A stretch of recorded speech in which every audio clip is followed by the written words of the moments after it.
JEE में selection चाहिए, हो जाएगा।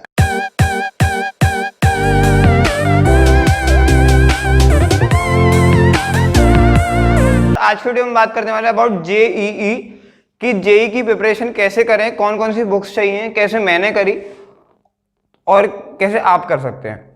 सबसे पहले मैं आपको अपने बारे में बताता हूं। तो मेरी जेई एडवांस में ऑल इंडिया रैंक थी 5364, जो कि ठीक ठाक रैंक है और जिसमें अच्छा कॉलेज मिल जाता है, आईआईटी वगैरह। और एक्चुअली मैं जेई पर फोकस नहीं था, मैं नीट पर फोकस था। नीट में मेरी ऑल इंडिया रैंक 223 थी, पर मैंने जेई की साथ साथ में प्रिपरेशन करी और शॉर्ट टाइम में उसको क्लियर किया। साथ ही साथ में मेरे मैथ्स में 95 आउट ऑफ 100 थे सीबीएसई बोर्ड में, जो कि मैंने केवल 6 to 7 मंथ प्रिपरेशन में ही कर लिया था। तो मैं आज आपको बताने वाला हूँ कैसे आप शॉर्ट टाइम में एक अच्छा स्कोर ला सकते हो जेई में और कैसे मैं लाया था। तो सबसे पहले मैं अपने बारे में बताता हूँ। तो मैंने 11th में मैथ्स नहीं था मेरे पास, मैं पीसीबी स्टूडेंट था और मैं नीट की तैयारी कर रहा था। फिर 12th में मैंने मैथ्स लिया, मुझे मैथ अच्छा लगता था मैथ्स, तो मैंने मैथ्स को ऑप्ट किया और फिजिकल एजुकेशन को हटा दिया। इस तरीके से मैं जेई में एंटर हुआ और फिर मैंने जेई की प्रिपरेशन की भी चालू करने की सोची। तो सबसे पहले मेरे लिए उस टाइम पर फोकस था कि मैं मैथ्स के बोर्ड में अच्छा मार्क्स बना पाऊँ, उसमें पास हो पाऊँ। तो मैंने सबसे पहले मैथ्स के लिए मैंने उठाई थी एनसीईआरटी। यस, एनसीईआरटी लोग कहते हैं कि बहुत ईजी किताब है, पर देखिए अगर आप बिल्कुल नए हैं मैथ्स के लिए तो आपके लिए बेस्ट है एनसीईआरटी, क्योंकि आपको अभी कुछ नहीं आता और एनसीईआरटी में बहुत प्यारे तरीके से समझाया है हर एक चीज़। तो वो मैं आपसे सजेस्ट करूंगा, अगर आप नए हो तो वो आप करो। तो सबसे पहले मैंने एनसीईआरटी उठाई, मैंने एनसीईआरटी की सारी लाइन बाय लाइन थ्योरी पढ़ी और क्वेश्चंस करी, सब किया। उसके बाद जब मैंने 11th और 12th की एनसीईआरटी पूरी कवर कर ली, उसके बाद और साथ साथ में मैं थोड़ा बहुत आर डी शर्मा भी यूज करता था, क्योंकि कई बार एनसीईआरटी समझ में नहीं आती है, तो उसमें मैं आर डी शर्मा का इस्तेमाल करता था।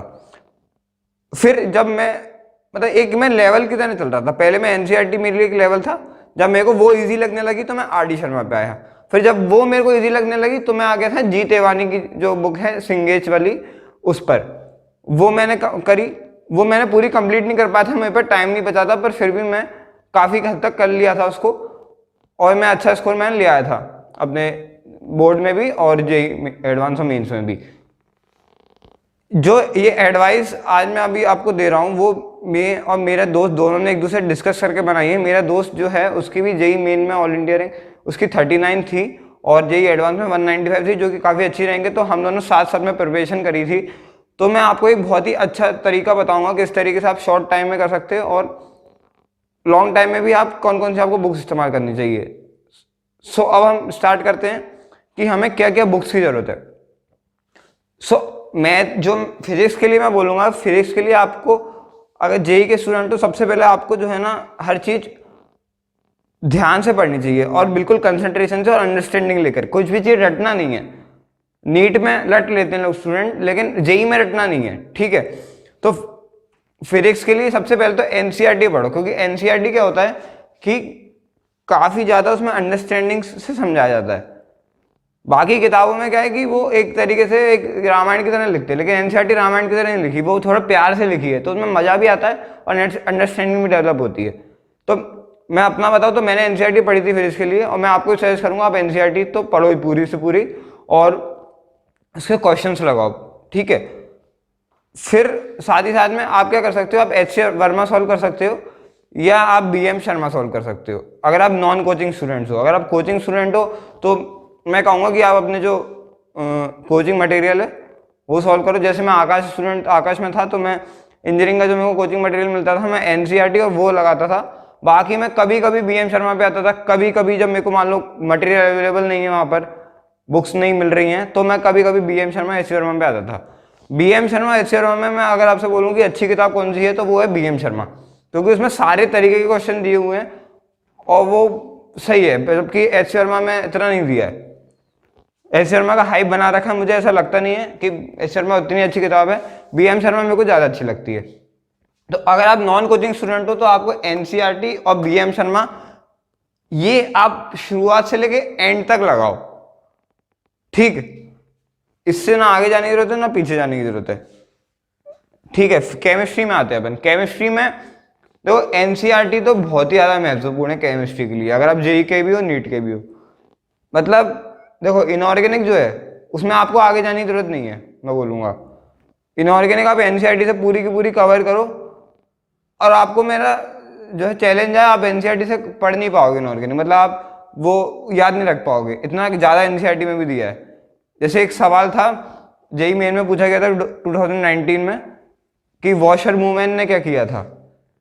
अब ये सवाल एक एनसीईआरटी के छोटे से डिब्बे में दिया है, और वो मेरे को नहीं लगता कोई पढ़ता भी होगा। तो वो एनसीईआरटी में से कहीं से भी जेई मेन वाले सवाल पूछ सकते हैं इनऑर्गेनिक में, तो आपको पूरी एनसीईआरटी याद करनी है इनऑर्गेनिक की। अब याद कैसे करनी है, याद देखो आप दो तरीके से कर सकते हो। दो मेथड जो मैंने बनाए थे जब मैं नीट की तैयारी कर रहा था, तो बायो में भी हमें ऐसे ही याद करना पड़ता है। तो मैं आपको बहुत अच्छे से समझाता हूँ कि किस तरीके से आप बायो या इनऑर्गेनिक याद कर सकते हो। तो देखो जब इनऑर्गेनिक पढ़ रहे हो ना, तो इनऑर्गेनिक की तुमने जैसे एनसीईआरटी पढ़ना चालू करी, तो तुमने मान लो कि पहली लाइन पढ़ी कि बेरिलियम जो है वो अल्कलाइन अर्थ मेटल में इंक्लूड नहीं होता है, ठीक है। तो अब इसका तुम क्या कर सकते हो, इसका एक सवाल बना लो, एक अलग कॉपी रखो और ये सवाल बनाओ कि which metal of group 2 is not included in alkaline earth metal, ठीक है। तो इससे क्या होगा कि तुम्हारे को सवाल बनाने से क्या होगा कि तुम जैसे मान लो अगली बारी तुम्हें पढ़ना होगा, तो अगर तुम एनसीईआरटी पढ़ने बैठोगे तो तुम्हारे को उसमें बहुत बोरिंग हो जाएगी, उसको पढ़ोगे फिर से तो तुम्हारे को हो सकता है किसी और चीज़ में ध्यान लग जाए। जैसे होता है ना अपन लेक्चर ले रहे हैं और कुछ और सोच रहे थे दिमाग में, ऐसे क्या होता है जब अपन पढ़ रहे हैं तो कुछ और होने लगते हैं दिमाग में, कंसंट्रेशन नहीं हो पाता। लेकिन जब हम क्वेश्चंस बनाते हैं तो एक तो क्वेश्चंस बनाते टाइम अपना कंसंट्रेशन बैठ रहा है, फिर जब आप अगली बार रिवीजन करोगे तो आप क्या करो, उस क्वेश्चंस को ही पढ़ो। अब जब अपन से कोई क्वेश्चन पूछता है तो हमें क्या है कि ज़्यादा फोकस करना पड़ता है उस बात पर, क्योंकि अब जैसे मैं आपसे कुछ पूछूं तो आपको कंसंट्रेट करना ही पड़ेगा, वो उस पर आपके चॉइस नहीं कि आप करो या ना करो। लेकिन अगर मैं आपको कुछ बताऊं तो आप हो सकता है करो या हो सकता है ना करो। जैसे टीचर सवाल पूछे क्लास में बीच में, तो तुम्हें तो कंसंट्रेट करनी पड़ेगा, जवाब देना ही पड़ेगा। लेकिन अगर टीचर बता रहे तो तुम कुछ और सोच सकते हो। तो सेम ऐसे ही रहता है। तो देखो केमिस्ट्री में क्या करो इनऑर्गेनिक में कि जब तुम पढ़ रहे हो तो पढ़ते टाइम जो भी तुम्हें लाइनें मिले जो तुम्हें पता ही पूछी जाती हैं, उनको एक तो हाईलाइटर से हाईलाइट कर लो, और साथ ही साथ में उसके क्वेश्चन बनाते जाओ कि which metal is not alkaline earth metal in group 2, इस टाइप से one word fill in the blank true false question छोटे छोटे। अभी मेरे ख्याल से 60 या 70 एक चैप्टर के बनेंगे क्वेश्चन, लगभग इतने अराउंड बनाने हैं। जितने ज़्यादा बनाओगे उतने ज़्यादा अच्छा है। अब क्या होगा, तुमने जैसे 20 क्वेश्चन बनाए, ठीक है, मान लो तुमने 2 पन्ने पढ़े, उसमें तुम्हारे 20 क्वेश्चन बन गए। अब रुक जाओ, अब क्या करो 20 क्वेश्चन बनाने के बाद उनके आंसर लिखना चालू कर दो कि फर्स्ट का ये, सेकंड का ये, थर्ड का। अब क्या हुआ कि तुमने जैसे जो फर्स्ट वाला क्वेश्चन था वो तुमने मान लो आधे घंटे पहले बनाया था, अब तुमसे वही सवाल फिर से पूछा जा रहा है आधे घंटे बाद। आधे घंटे में क्या है कि वो तुम्हारे शॉर्ट टर्म मेमोरी में था, अब वो मिटने वाला था, अब तुमने फिर से एक बार और दिमाग से पुछवा लिया, तो क्या हुआ कि वो अब लॉन्ग टर्म में चला गया। तो ये फायदा है क्वेश्चन बनाने का। एक तो जब हम पहली रीडिंग कर रहे हैं तो हमारे को वो बहुत ही ज़्यादा अंदर दिमाग के अंदर बैठ जाता है, और दूसरी रीडिंग करते टाइम हमें टाइम भी कम लगता है और हमारा रिवीजन बहुत अच्छा होता है। ये ट्रिक बहुत ही ज़्यादा अच्छी है। इस ट्रिक को और अच्छे से एक्सप्लेन किया मैंने, एक मेरी बायो हैक वाली वीडियो है, उसको मैं अपने एंड स्क्रीन में डाल दूंगा, डिस्क्रिप्शन में डाल दूंगा, वो आप देखो।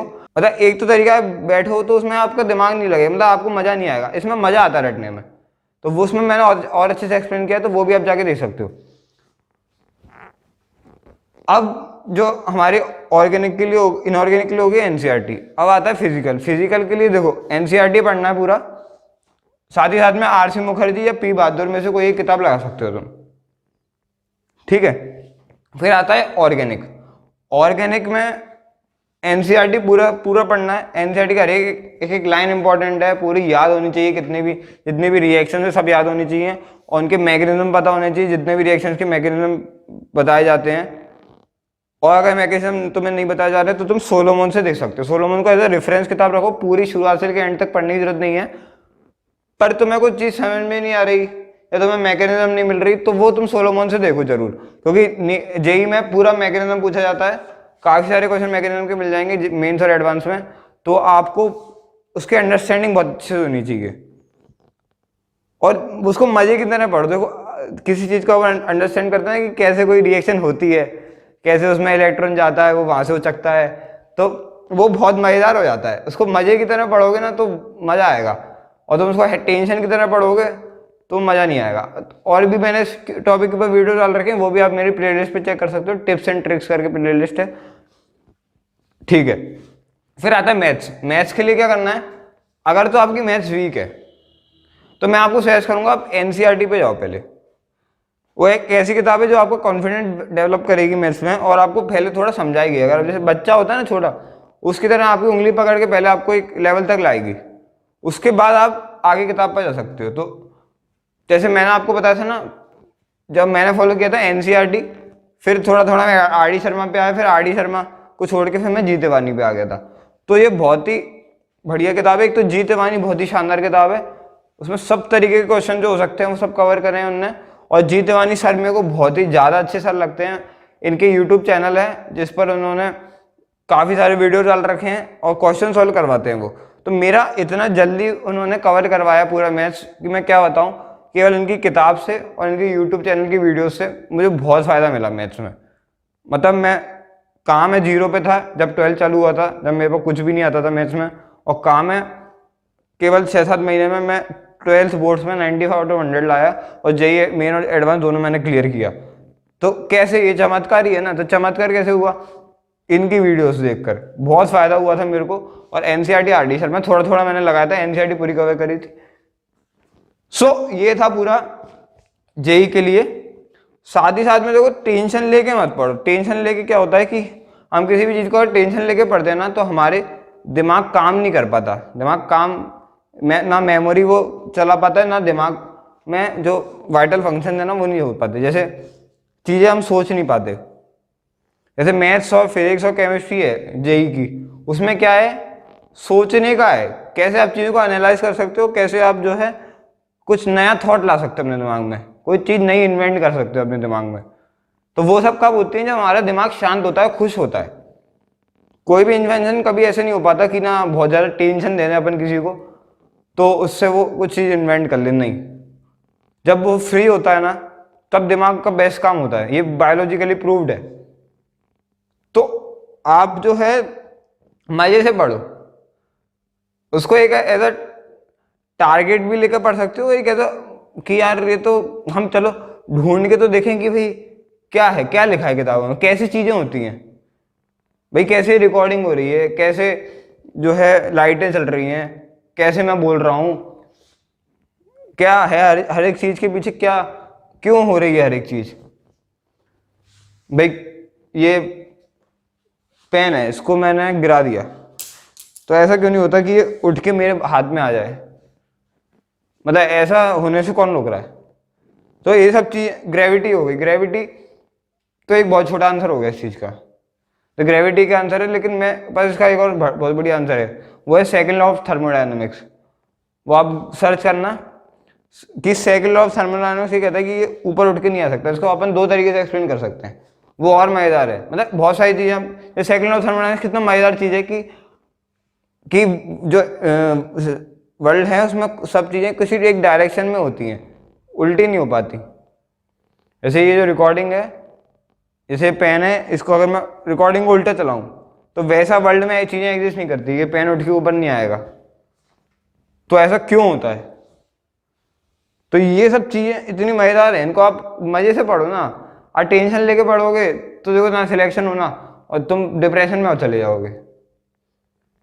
मज़े से पढ़ो, इस चीज़ को ऐसा टास्क लेके पढ़ो। जैसे हम गेम खेलते हैं ना, पबजी खेलते हैं, तो पबजी में टास्क होता है ना यार इसको इतना मारना है, ठीक है, लास्ट तक बचे रहना है। तो ऐसी इसको ऐसा टास्क लेके चलो कि लास्ट तक बचे रहना है, मारते आना है। पेपर एक को एक तरीके से एनिमी की तरह देखो कि गोली मार रहे हैं। हर एक पेपर को एक तरीके से एक पबजी का गेम प्ले की तरह देखो कि आज मैं 10 लोग मारे, कल 12 मारूंगा, कल 13 मारूंगा। तो ऐसे ही आज मेरे 50 नंबर आए, कल 60 लाऊंगा, कल 70 लाऊंगा। तो इस तरीके से चीज़ों को गेम की तरह खेलो, पढ़ाई को गेम की तरह बनाओ, तो बहुत मज़ा आता है। और मैंने भी ऐसे ही किया था और मेरा आपको पता ही है मेरा अच्छा रिजल्ट था। सो गाइज आज के लिए इतना ही। होप आपको वीडियो अच्छा लगा होगा, अच्छा लगा तो लाइक कर दो और चैनल सब्सक्राइब कर दो, क्योंकि ऐसी वीडियोस में डालते रहता हूँ। सो तब तक के लिए bye and have a nice day.